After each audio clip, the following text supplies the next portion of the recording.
Assalamualaikum warahmatullahi wabarakatuh.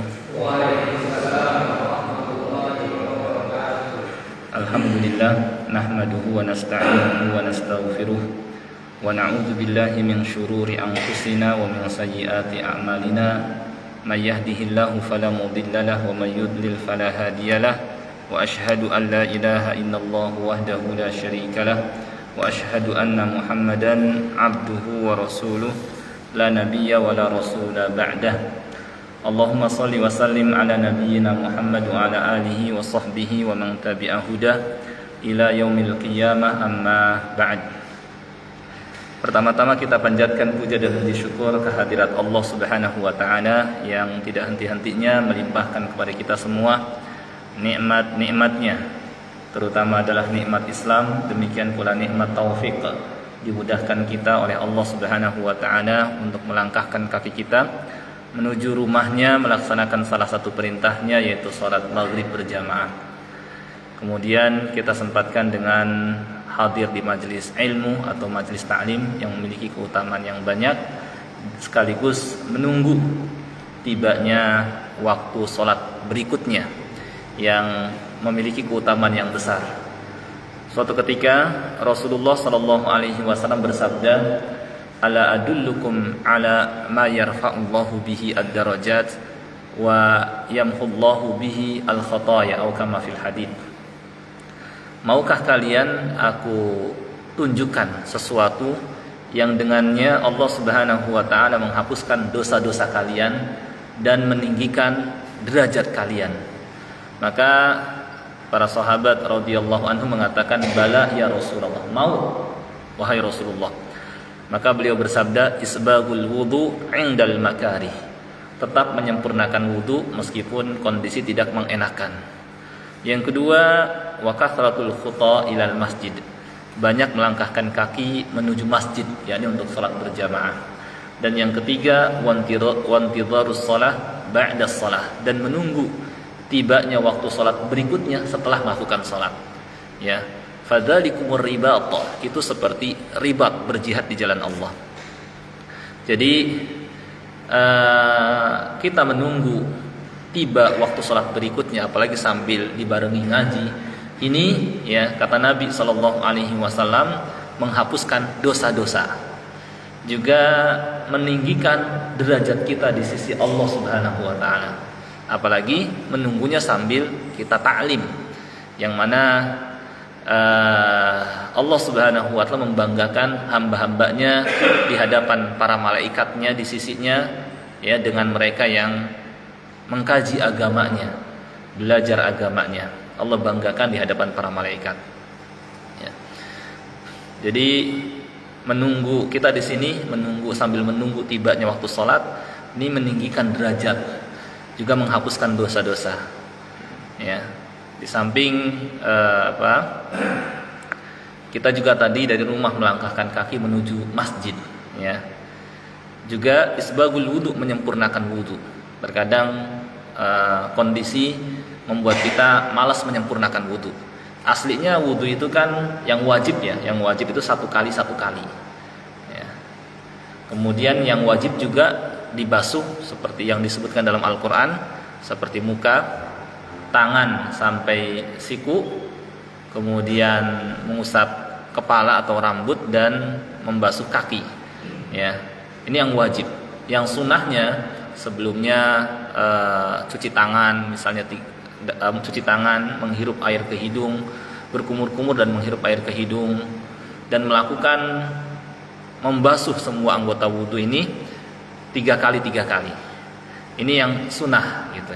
Ketika seseorang, ya, kadang-kadang karena situasi, kondisi membuat dia malas menyempurnakan, misalnya karena dingin, misalnya karena lagi capek, membuat dia tidak mau menyempurnakan, hanya membasuh yang wajib-wajib saja.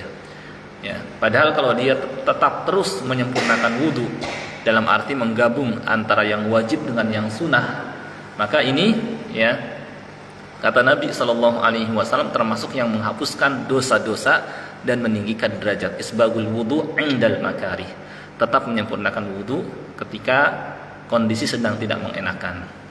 Ya. Nah, ini beberapa amalan yang menghapuskan dosa-dosa kita dan meninggikan derajat kita. Salawat dan salam tidak lupa kita sampaikan kepada Rasulullah sallallahu alaihi wasallam, kepada keluarganya, para sahabatnya, dan orang-orang yang mengikutinya hingga hari kiamat. Seperti biasa, pada malam Ahad pekan pertama kita mempelajari tafsir Al-Quran, dan tafsir yang kita pelajari lebih khusus kepada tafsir Juz Amma. Berikut tafsir Al-Fatihah, di mana inilah surah-surah yang biasa kita baca dalam sholat kita, surah Al-Fatihah dan surah-surah yang ada di Juz Amma. Al-Fatihah karena memang rukun, harus dibaca, ya.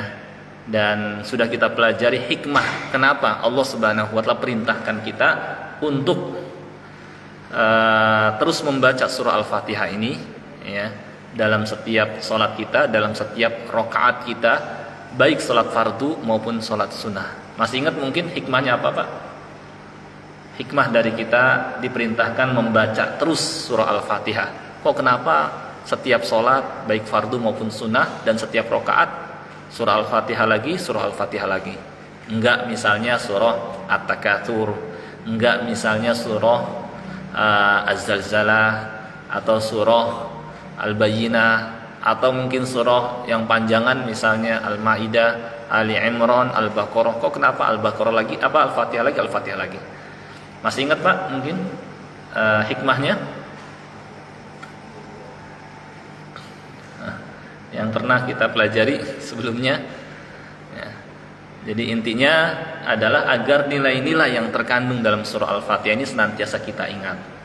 Dan karena Al-Fatihah adalah ummu Al-Quran, induk Al-Quran, di mana berbagai pembahasan tema-tema yang ada dalam Al-Quran dihimpun secara garis besar oleh surah Al-Fatihah. Seakan Al-Fatihah sebagai dasar utama, kemudian surah-surah setelahnya penjelas terhadap surah Al-Fatihah. Ya, kayak ada prinsip-prinsip itu ada dalam surah Al-Fatihah. Kemudian surah setelahnya merupakan penjabaran terhadap prinsip-prinsip yang ada di surah Al-Fatihah. Maka sebelum kita masuk ke penjelasan, kita baca dulu prinsip-prinsip itu. Apa saja prinsip itu? Itulah yang ada di surah Al-Fatihah, yang jumlahnya 7 ayat, gitu.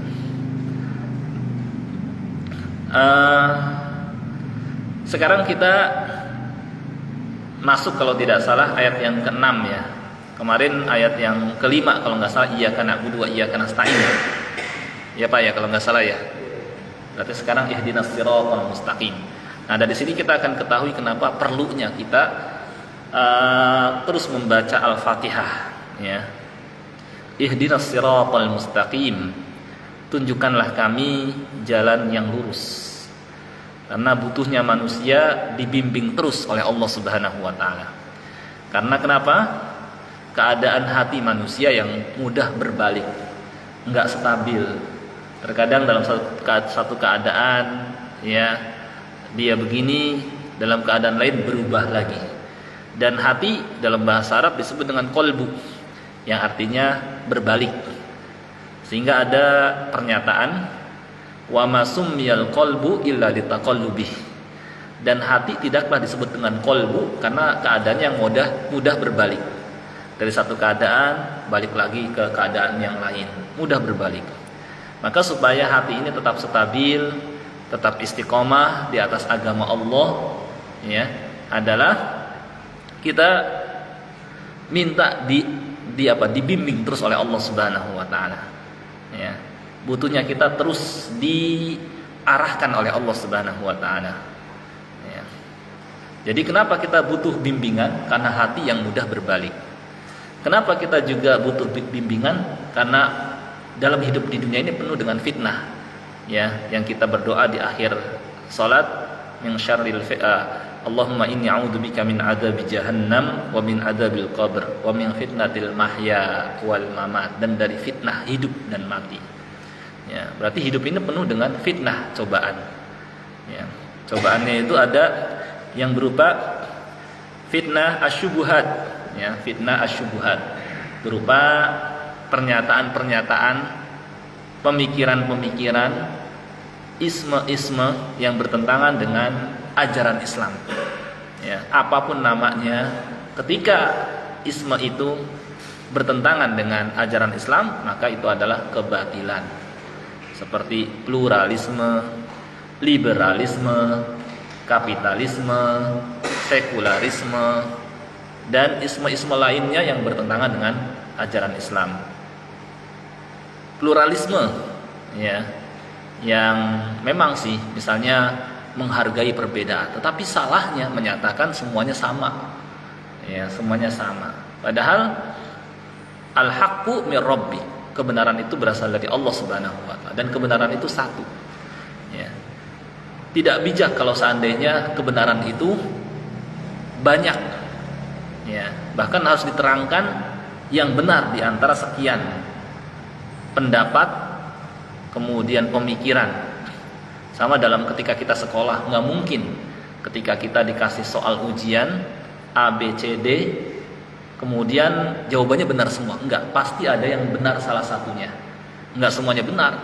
Kalau semuanya benar, buat apa adanya ujian? Gitu ya. Pasti ada yang benar di antara semua yang ada itu, pendapat yang ada. Demikian pula di antara agama yang ada pasti satu yang benar. Ya. Dan Allah yang menyatakan bahwa cuma satu doang yang benar. Allah berfirman, "Innad dina 'indallahil Islam." Sesungguhnya agama yang diridhoi di sisi Allah adalah Islam. Ya, menunjukkan bahwa agama selain Islam tidak diridhoi. Ya. Kenapa kok Allah tidak meridhoi agama selain Islam? Karena keadaan agama selain Islam, ya, yang di sana Allah Subhanahu wa taala disekutukan. Sedangkan Allah tidak ridho disekutukan. Allah berfirman, "Wala yardha li ibadihil kufur." Allah enggak ridho hamba-hambanya melakukan kekafiran, kemusyrikan. Siapa yang ridho? Padahal Allah sudah menciptakan mereka. Padahal Allah Subhanahu wa taala telah mengaruniakan berbagai macam kenikmatan kepada mereka. Memberikan semua yang mereka butuhkan, menciptakan semua yang ada buat mereka. Kemudian dia malah disekutukan. Yang disembah malah selainnya, yang disyukuri malah selainnya, yang dipuja, puji, diagungkan malah selainnya. Siapa yang ridho? Misal kita punya uang yang banyak, kemudian kita kasih beberapa orang uang masing-masing 1 juta, 1 juta, 1 juta. Kemudian kita tidak disyukuri, yang disyukuri orang lain, padahal yang ngasih kita. Ya, siapa yang ridho disikapi dengan begitu? Ya. Padahal yang ngasih kita, ya. Apalagi Allah Subhanahu wa taala, dia yang telah menciptakan, dia yang memberikan rezeki, ya. Dia yang mengaruniakan berbagai macam nikmat, dia malah disekutukan. Maka Allah enggak ridho. Maka hanya Islam saja yang Allah ridhoi, karena Allah diesakan, karena Allah disembah, karena hanya Allah yang diagungkan. Ya. Nah, itulah kenapa kita katakan batil pluralisme itu. Ya. Kemudian juga kalau mereka membantah dengan akal, kita juga bisa bantah dengan akal. Gitu. Kalau tadi kan di samping firman Allah tadi, "Innad dina 'indallahil Islam", yang kedua juga firman Allah, "Wa may yabtaghi ghairal islami dina", barang siapa yang mencari agama selain Islam, kata Allah. Fala yuqba wa may yabtaghi ghairal islami dinan fala yuqbala min. Allah sekali-kali enggak akan terima agama itu daripadanya. Berarti cuma Islam yang diridhoi. Berarti cuma Islam yang diterima. Selain Islam enggak diridhoi. Selain Islam tidak diterima oleh Allah Subhanahu wa taala. Dan menunjukkan hanya di atas Islam saja yang mengantarkan pemeluknya ke surga Allah Subhanahu wa taala. Mungkin mereka pakai akal. Masa sih ya cuma Islam doang yang berarti merasa paling benar sendiri, ya, atau mengatakan, bukankah dalam kehidupan dunia aja ketika kita menuju sebuah tempat banyak jalan ke tempat tersebut. Kita mau ke Puri sini misalnya, atau mau kemana misalnya, kita mau ke Bulak Kapal misalnya, bisa dari arah barat, ya, dari arah Unisma, mau dari arah timur misalnya, dari arah Tambun, dari arah selatan, ya, dari sana apa tol barat ya, dan dari arah utara, dari arah Perumnas 3 misalnya, banyak jalan, sehingga menuju surga Allah juga banyak jalan, nggak lewat Islam saja, sehingga dikatakan banyak jalan menuju Roma ya. Kita katakan iya, kalau semua jalan dibuka bisa lewat semua jalan, tapi kalau semua jalan ditutup cuma satu doang yang dibuka, kita nggak bisa. Dan kenyataannya Allah hanya membuka satu jalan saja, yang punya surga kan Allah, dan dia hanya membuka satu jalan saja, Islam. Maka kita nggak bisa lewat jalan selain Islam. Kita mau ke Pemda, tadinya banyak pintu yang dibuka, ada pintu timur, pintu barat, pintu utara, pintu selatan. Dan untuk keamanan ditutup semua pintu, yang dibuka cuma pintu barat saja. Kita nggak bisa lewat pintu timur, kita nggak bisa lewat pintu utara, kita nggak bisa lewat pintu selatan, hanya bisa lewat pintu barat saja. Demikian pula surga, karena surga punya Allah. Dia telah menyatakan bagi mereka yang tidak di atas Islam, Allah berfirman, innal ladzina kadzdzabu biayatina wastakbaru anha la tufattahu lahum abwabus sama wa la yadkhulunal jannata hatta yalijal jamalu fi sammil khiyat. Ya, sebenarnya orang yang mendustakan ayat-ayat kami, enggak mau beriman, menyombongkan diri terhadapnya, sekali-kali tidak akan dibukakan untuk mereka pintu-pintu langit ya, wala yadkhulunal jannah, dan mereka enggak bakal masuk ke dalam surga hatta yalijal jamalu fi sammil khiyat, sampai ada unta bisa masuk ke lubang jarum baru bisa masuk ke dalam surga. Maksudnya mustahil ya. Nah, ini contoh membantah orang-orang yang berkeyakinan pluralisme ya, bertentangan dengan ajaran Islam, batil itu ya. Kemudian juga liberalisme, orang-orang yang mengedepankan kebebasan, menganut keyakinan bebas ya. Ini juga bisa kita bantah pakai dalil nakli dan akli ya. Dalil nakli ya, kita inil hukmu illa lillah ya, kita harus menurut kepada ketetapan Allah Subhanahu wa taala, enggak boleh bebas. Dalil akal ya, kalau seandainya hidup ini bebas ya, tanpa ada aturan ya, tanpa ada peraturan ya, yang ada akan terjadi banyak kekacauan. Lalu lintas saja, kalau tidak ada aturan lalu lintas, yang ada kemacetan, yang ada kecelakaan ya, yang ada ya kekacauan di lalu lintas itu ya. Orang nggak mau taat peraturan lalu lintas, lampu merah diselonong, bisa ketabrakan. Orang asal aja parkir sembarangan di pinggir jalan, yang ada bikin kemacetan. Nah, seperti itu. Maka butuh yang namanya aturan. Demikian pula dalam hidup ini butuh yang namanya aturan, dan tidak ada aturan yang terbaik melebihi agama Allah Subhanahu wa taala, karena berasal dari Allah yang mengetahui keadaan yang terbaik buat hambanya ya. Nah, dalam hidup ini penuh dengan yang namanya fitnah. Itu adalah contoh diantara fitnah syubhat namanya. Terkadang penyerunya, orang yang menyerukan kepadanya pandai, fasih lisannya ya, sehingga membuat kalangan awam mengiyakannya, membenarkannya. Iya juga ya pendapatnya orang-orang sekularisme, orang-orang sekuler ya, kayaknya benar, fasih-fasih pada pinter ngomongnya, padahal batil. Nah, itu sebenarnya mereka wali-walinya setan dan pengikutnya iblis. Terdepan tokoh mereka yang diikuti adalah iblis. Iblis juga pinter beralasan. Disuruh sujud kepada Adam, dia berdalih, kenapa saya sujud kepada Adam? Saya lebih baik daripada dia. Engkau ciptakan aku dari api, dan dia engkau ciptakan dari tanah.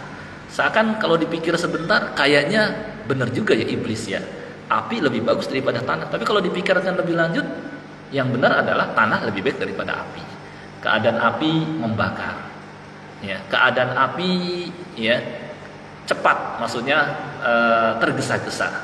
Keadaan api juga tidak stabil. Keadaan api juga seringnya membahayakan. Tanah ya, dia lebih stabil. Tanah bermanfaat. Tanah menumbuhkan ya. Makanya Nabi Adam, tanah juga mudah diolah. Nah, Nabi Adam alaihissalam ketika tergelincir lebih mudah kembali daripada iblis yang ketika tergelincir semakin menjadi-jadi dan putus asa ya, sampai berjanji akan nggak akan kembali dan akan menyesatkan manusia Ya. Nah itu contoh fitnah syubhat terdepannya iblis, kemudian orang-orang yang mendukung, mengikuti jejak langkah iblis meninggalkan kitabullah. Nah hidup ini penuh dengan yang namanya fitan atau fitnah. Itu contoh fitnah syubhat. Belum lagi ada namanya fitnah syahwat, yakni yang sejalan dengan hawa nafsu kita. Fitnah tersebut bisa fitnatul mal, fitnah harta. Yang kata Nabi SAW, wa fitnatu ummati al-mal. Di antara fitnah umatku adalah harta. Kalau udah dikasih harta, udah lupa sama agama, ya, sama akal sehatnya, ya. Sehingga ya demi harta ya kadang udah ditinggalkan agamanya, ya, akal sehatnya. Juga fitnah kedudukan, ya, ketika berlomba-lomba untuknya dan ketika memperolehnya, ya, lupa dengan keadaannya yang dulu, lupa dengan agamanya. Juga fitnah wanita. Ini yang kata Nabi SAW, fattaqud dunya wattaqun nisa. Berhati-hatilah terhadap dunia dan wanita. Fa inna awwala fitnah Bani Israil kanat fin nisa. Karena sesungguhnya fitnah yang pertama kali menimpa Bani Israel dulu adalah karena wanita, yang membuat orang yang tadinya soleh jadi fasik, ya, karena wanita. Ya, apalagi fitnah tersebut muncul atau tampak di hadapan kita dengan berbagai media, ya, di media elektronik, ya, handphone, kemudian juga televisi, ya, internet, semuanya iklannya, ya. Terkadang kita niatnya baik, membuka, mungkin mencari-cari tentang hal-hal yang baik, iklannya dan seterusnya. Ini yang terkadang membuat seorang tergelincir, ya. Nah, karena keadaan dunia yang penuh dengan fitnah ini, disinilah kita butuh kepada Allah Subhanahu wa taala, ihdinas siratal mustaqim. Bimbinglah kami ya Allah agar menempuh jalan yang lurus. Ya. Jadi di sini ada dua hidayah yang kita minta kepada Allah Subhanahu wa taala. Yang pertama, kata ulama, adalah hidayatul irsyad. Minta bimbingan kepada Allah Subhanahu wa taala, diberitahukan mana jalan yang benar, mana jalan yang batil. Mana jalan yang diridhai Allah, mana jalan yang dimurkainya. Yang kedua adalah hidayatul taufik, dibantu agar mengikuti jalan yang benar itu. Karena betapa banyak orang yang tahu kebenaran cuma kok nggak mengikutinya. Seperti orang Yahudi. Orang Yahudi itu sangat mengerti sekali kebenaran, tahu kenabian dan kerasulan Muhammad sallallahu alaihi wasallam. Sampai saking kenal kenabian dan kerasulan Muhammad sallallahu alaihi wasallam seperti mereka mengenal anaknya sendiri. Alladzina atainahumul kitaba ya'rifunahu kama ya'rifuna abna'ahum. Orang-orang yang kami berikan kepada mereka Alkitab, Taurat, mereka kenali Muhammad sebagai nabi dan rasul seperti mereka kenal anak mereka sendiri di antara sekian banyak anak-anak. Tapi kenapa mereka tidak mau mengikuti, beriman kepada Nabi Muhammad SAW, masuk ke dalam Islam? Ini karena tidak mendapatkan yang namanya taufik. Maka disinilah kita minta kepada Allah taufik, agar setelah tahu kebenaran dimudahkan oleh Allah Subhanahu wa taala mengikutinya. Gitu ya. Baik, ihdinas siratal mustaqim. Inilah yang kita mintakan kepada Allah setelah kita memuji Allah. Dan inilah adab dalam berdoa. Kalau dalam berdoa itu bagusnya nggak langsung, tapi kita awali dulu dengan asbabul ijabah, sebab-sebab dikabulkan, dengan memuji Allah, dengan dalam hadis termasuk bersolawat kepada Nabi Sallallahu Alaihi Wasallam, dengan mengangkat tangan. Itu sebab-sebab dikabulkan doa. Ya. Di surah ini mengajarkan kepada kita kalau berdoa itu cobalah, ya, kita puja-puji Allah. Maka diawali dengan alhamdulillahirabbil alamin, arrahmanir rahim, maliki yaumiddin, iyyaka na'budu wa iyyaka nasta'in. Baru kita minta ihdinas siratal mustaqim. Gitu ya.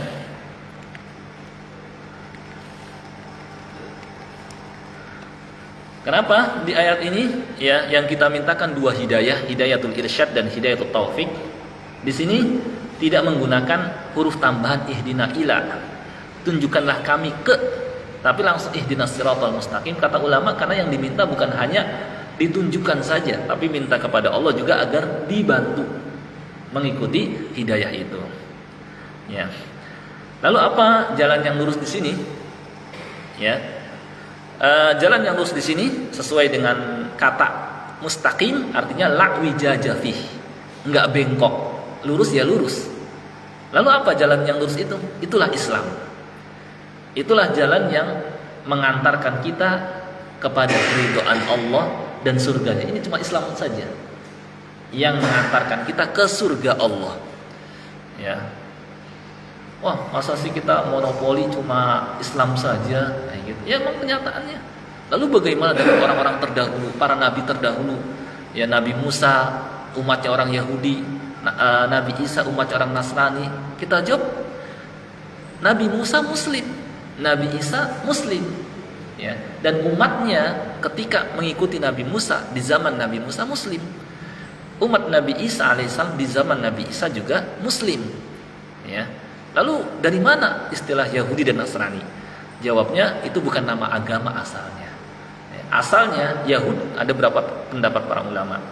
Di antaranya Yahud dari kata Yahuda, ada salah satu di antara anak Nabi Yakub Yahuda, sehingga keturunannya disebut dengan Yahudi. Atau pendapat yang lain, mereka ketika minta kepada Nabi Musa alaihissalam agar dapat melihat Allah, kemudian mereka disambar petir, mati. Kemudian Allah bangkitkan mereka. Mereka ketika bangkit berkata, Inna hudna ilai, kami kembali kepadamu. Sehingga disebutlah Yahudi. Ada juga yang berpendapat bahwa disebut Yahudi karena mereka yatahawwadun, artinya yataharrokun. Mereka di hadapan Haikal Sulaiman sholat sambil baca Taurat sambil goyang-goyang. Ya, sehingga disebutlah dengan Yahudi. Aslinya bukan nama agama, aslinya Nabi Musa Muslim. Karena arti Islam mengajak, menyeru kepada beribadah hanya kepada Allah, ya, dan mengikuti Rasul yang diutus ketika itu. Nabi Isa Muslim juga, karena ajakannya tauhid juga. Dalam banyak ayat di Al-Quran disebutkan Nabi Isa berkata, Innallaha Rabbi wa Rabbukum fa'buduh, hadza siratun mustaqim. Sesungguhnya Allah adalah Tuhanku dan Tuhanmu, sembahlah Dia saja. Inilah jalan yang lurus, kata Nabi Isa. Nabi Isa juga pernah berkata, Innahu may yusyrik billah faqad harramallahu 'alaihil jannah wa ma'wahun nar wa ma lidh-dhalimina min ansar. Sesungguhnya barang siapa yang menyekutukan sesuatu dengan Allah, ya, maka Allah haramkan surga baginya, tempatnya di neraka, dan orang-orang zalim musyrik ini tidak akan mendapatkan pertolongan sedikit pun. Itu pernyataan Nabi Isa. Maka kalau Nabi Isa alaihissalam hidup, Yesus hidup, melihat umat yang nyembah dirinya, bukan main marahnya beliau kepada mereka. Sebagaimana Nabi Musa marah besar ketika umatnya Bani Israel nyembah patung anak sapi. Ketika melihat Bani Israel nyembah patung anak sapi, beliau sampai terpaksa melepaskan kitab Taurat yang beliau habis munajat kepada Allah dan diberikan kitab Taurat, beliau lepaskan karena saking keselnya dengan Bani Israel sampai pecah lauh-lauh itu. Kemudian beliau ambil patung itu, kemudian beliau hancurkan, beliau bakar dan beliau taburkan ke laut saking marahnya. Beliau marah kepada Nabi Harun, dipegang jenggotnya, gitu. Apa kau biarkan, gitu ya, Bani Israel sampai nyembah patung anak sapi? Maka diberitahukan bahwa beliau sudah mengingatkan, tapi mereka susah diingatkan. Ya, maka kalau Nabi Isa alaihissalam, Yesus hidup, ya maksudnya beliau masih hidup, tapi kalau turun atau beliau ada di tengah-tengah kita melihat umatnya nyembah dirinya, beliau akan marah besar kepada mereka. Ya. Nah itu karena Nabi Isa Muslim, Nabi Musa Muslim. Ya. Maka ketika orang-orang Yahudi dan Nasrani mengatakan Nabi Ibrahim itu agamanya di atas Yahudi, orang Nasrani mengatakan Nabi Ibrahim itu di atas agama Nasrani, Allah bantah. Maka na Ibrahimu Yahudiyyan wala Nasraniyya walakin kana hanifan muslima wa ma kana minal musyrikin. Ibrahim itu bukanlah seorang Yahudi, bukan pula seorang Nasrani, tapi beliau adalah seorang hanif dan muslim, wa ma kana minal musyrikin, dan beliau tidak termasuk orang-orang musyrik. Ya. Nah, inilah yang kita minta kepada Allah agar istiqomah di atas agama Islam. Dan kalau kita bandingkan antara agama Islam dengan agama selain Islam, Islam memerintahkan beriman kepada semua kitab, semua rasul. Allah berfirman, amanar rasulu bima unzila ilaihi min rabbih wal mu'minun kullun amana billahi wa malaikatihi wa kutubihi wa rusulihi. Rasul telah beriman, orang-orang mukmin juga telah beriman. Semuanya beriman kepada Allah, malaikatnya, kitab-kitabnya, rasul-rasulnya. La nufarriqu baina ahadin min rusulih. Kami tidak beda-bedakan antara rasul-rasul tersebut. Yakni semuanya diimani. Tidak seperti mereka yang hanya beriman kepada sebagian dan ingkar kepada sebagian yang lain. Tentu kita akan tahu bahwa yang benar adalah agama ini yang menyuruh beriman kepada semua kitab, semua rasul. Tidak agama yang hanya beriman kepada sebagian rasul, hanya beriman kepada sebagian kitab. Yahudi hanya sampai Nabi Musa alaihissalam dan kitab Taurat, enggak beriman kepada Nabi Isa dan Injil. Nasrani hanya sampai kepada Nabi Isa dan kitab Injil, enggak beriman kepada Nabi Muhammad sallallahu alaihi wasallam. Ya, kita diperintahkan beriman kepada semuanya. Baik mana antara yang beriman kepada semuanya dengan yang kepada sebagian? Jelas yang beriman kepada semuanya. Ya, maka sungguh jahil, bodoh sekali mereka yang pindah agama. Ya, biasanya karena tidak memikirkan ajaran masing-masing agama atau diiming-imingi dengan dunia. Ya. Nah, as-siratul mustaqim adalah Islam, ya, yang mengantarkan kita ke surga Allah Subhanahu wa taala. Yang mana kita tidak akan bahagia dalam kehidupan dunia ini kecuali kalau kita istiqomah di atas agama Islam. Ya. Ibnu Abbas menafsirkan as-sirat al-Islam. Ibnu Mas'ud menafsirkan Al-Qur'an. Ya, karena Islam ya Al-Qur'an juga, ajaran Al-Qur'an. Bakar bin Abdul Al-Muzani mengatakan yaitu jalan Rasulullah SAW, Islam juga. Ya, dan seterusnya. Nah, ini tentang tafsir as-siratul mustaqim. Syekh Abdullah Al-Qurawi mengatakan, ya, terkait dengan pendapat para ulama terkait dengan as-sirat, ya. Kata beliau, semua tafsiran tentang as-sirat adalah benar. Sirat adalah atau jalan yang disebutkan dalam ayat ini adalah Islam, Al-Qur'an dan Rasul.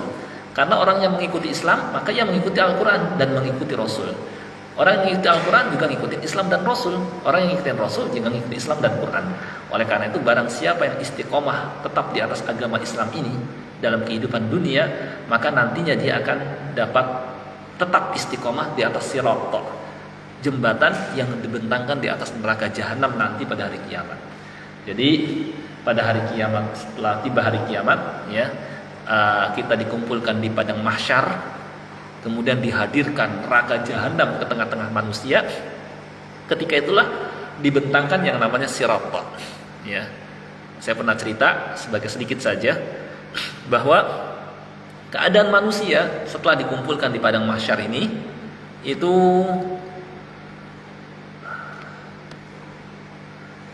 matahari didekatkan ya kepada mereka sejarak 1 mil, 1,5 kilometer. Lebih sedikit, 1608 meter. Ya, jadi mungkin kita di sini, ya, matahari misalnya di depan puri sana, ya, ya, karena dekat sekali, maka manusia merasakan kepanasan. Dan yang melindungi mereka dari panas matahari adalah amalnya. Semakin banyak amal solehnya, semakin terlindungi dari panas matahari. Nah, ketika itulah manusia mengucurkan keringatnya, ada yang sampai semata kaki, ada yang sampai selutut, ada yang sampai sepinggang. Ketika itulah mereka menderita dengan penderitaan yang sangat luar biasa dan mendatangi para nabi. Satu-satu didatangi Nabi Adam. Mereka bicara kepada Nabi, wahai Adam, engkau adalah manusia yang pertama kali Allah ciptakan. Allah ciptakan engkau dengan tangannya. Tidakkah engkau melihat keadaan kami seperti ini? Ya, menghadaplah kepada Allah. Berilah syafaat kepada kami agar engkau menjadi pemberi syafaat, dalam artian minta izin kepada Allah agar Allah segera mengangkat penderitaan kami. Kata Nabi Adam, nafsi saya nggak berani. Allah lagi murka ketika ini. Allah lagi marah. Itu saya dulu pernah dilarang oleh Allah mendekati sebuah pohon, tapi saya malah dekati. Saya malu, gitu cara mana ya. Cobalah datangi Nabi Nabi Nuh alaihissalam, orang yang Rasul yang pertama kali diutus ketika manusia menyembah patung, ya. Mereka pun datang kepada Nabi Nuh alaihissalam. Disebutlah, wahai Nuh, engkau adalah Rasul pertama yang diutus ke tengah-tengah manusia. Ketika mereka menyimpang, engkau Allah sebut dengan abdan syakur, hamba yang banyak bersyukur. Tidakkah engkau melihat keadaan kami seperti ini? Disebut oleh Nabi Nuh alaihissalam, saya nggak berani, pada hari ini Allah sedang murka. Cobalah datangi kekasih Allah Ibrahim. Datangin lagi Nabi Ibrahim juga sama. Nabi Ibrahim juga sama, nggak berani. Ya, dan nggak bisa memberikan syafaat. Nabi Musa nggak bisa, Nabi Isa nggak bisa, dan akhirnya Nabi Muhammad sallallahu alaihi wasallam, beliaulah yang diizinkan. Maka beliau datang menghadap Allah sendirian. Ya, sesampai di bawah singgasana Allah, beliau langsung sujud lama, dengan sujud yang lama sambil memuji Allah. Ya, baru setelah lama sujud, Allah berfirman, ya Muhammad, wahai Muhammad, irfa' ra'sak. Dalam hadis yang sahih, wahai Muhammad, angkat kepalamu. Wasal tu'ta, mintalah engkau akan dikasih. Ketika itulah Nabi Muhammad SAW mengajukan beberapa permintaan. Di antaranya agar penderitaan manusia di padang mahsyar segera diangkat. Di antaranya agar umatnya yang misalnya harus masuk neraka segera dikeluarkan, yang harus masuk surga segera dimasukkan, dan lain-lain. Ya, maka diangkatlah penderitaan manusia. Matahari pun digabungkan dengan bulan. Di surah Al-Qamar, di surah Al-Qiyamah, wajumi asyamsu wal qamar, dipadukanlah matahari dan bulan, kemudian Allah lemparkan ke dalam neraka agar semakin panas neraka itu ya. Nah, karena nggak ada matahari, suasana pun gelap gulita manusia di padang mahsyar. Nah, ketika inilah ya Allah Subhanahu wa taala datang. Allah berfirman, wajaa rabbuka wal malaku saffan saffa, di surah Al-Fajr. Maka Allah pun datang. Demikian pula para malaikat datang sambil baris berbaris. Dan bumi padang mahsyar yang sebelumnya gelap pun menjadi terang benderang. Sebagaimana di surah Az-Zumar, wa asyraqatil ardu binuri rabbiha, dan bumi padang mahsyar yang gelap gulita pun menjadi terang benderang karena kedatangan Allah Subhanahu wa taala dengan cahaya Allah. Jadi terang benderang. Mulailah ketika itu disiap pengadilan terbesar yang disiapkan, catatan amalan disiapkan, para saksi, mulailah dilakukan hisab. Dan dihadirkan ke tengah-tengah manusia neraka jahanam yang besar, yang ditarik oleh, yang ada tarikannya 70.000 tali penariknya, ditarik oleh 70.000 malaikat ya, masing-masing talinya itu ya, karena demikian besarnya memuat menampung jin dan manusia. Ketika manusia melihatnya, mereka nggak kuat melihatnya. Kata Allah, wa tarahum yu'raduna 'alaiha khashi'ina minadh-dhul yang duruna min tarfin khafi. Engkau lihat mereka manusia ketika dihadapkan neraka jahanam itu matanya nggak kuat, buka mata lebar-lebar karena begitu mengerikan. Jadi penasaran cuma nggak kuat melihatnya. Ya, ketika itu dibentangkan sirat, jembatan yang kata Nabi Shallallahu Alaihi Wasallam lebih tipis daripada rambut dan lebih tajam daripada pedang. Maka kalau mengandalkan kemampuan diri nggak bakal bisa lewatin, kecuali dengan pertolongan Allah. Setiap nabi yang lewatin sambil berdoa Allahumma salim, ya Allah selamatkan, ya Allah selamatkan. Ya, ada yang melintasi secepat kilat, ada yang seperti secepat angin, ada yang seperti menaiki kuda, ada yang seperti orang berlari, ada yang orang seperti berjalan, dan seterusnya. Ada yang banyak bahkan yang berjatuhan. Nah, siapa yang istiqomah di atas agama Islam, ya sebagai balasannya di akhirat dia akan dapat istiqomah di atas sirat yang dibentangkan di atas neraka jahanam. Kata Imam Ibnul Qayyim rahimahullah, sejauh keteguhan seorang hamba di atas jalan yang Allah gariskan dalam kehidupan di dunia ini, maka sejauh itu pula keteguhannya di atas jembatan yang dibentangkan di atas neraka jahanam. Ya, perjalanan seorang hamba, ya, apabila keadaannya di atas jalan yang Allah gariskan, maka sesuai itu pula perjalanannya nanti di atas jembatan yang dibentangkan di atas neraka. Oleh karena itu di antara mereka ada yang melewati secepat kilat, ada yang sekejap mata, ya. Maka hendaknya seorang hamba memperhatikan dirinya di atas jalan yang Allah gariskan, di atas Islam. Apa sikapnya di atas perintah Allah? Apa sikapnya di atas larangan Allah? Dia bandingkan keadaan dirinya, ya, agar nantinya dia mendapatkan balasan yang sesuai, dimudahkan melintasinya. Ya, itu kata Imam Ibnul Qayyim rahimahullah. Ya. Baik, ini mungkin tafsir ayat ihdinas siratal mustaqim, ya. Karena waktu Isya sudah tiba, cukup mungkin yang bisa yang kita pelajari sampai di sini. Sebelum ditutup, ada yang mungkin ingin ditanyakan? atau jelas? Mungkin ada yang belum jelas gitu.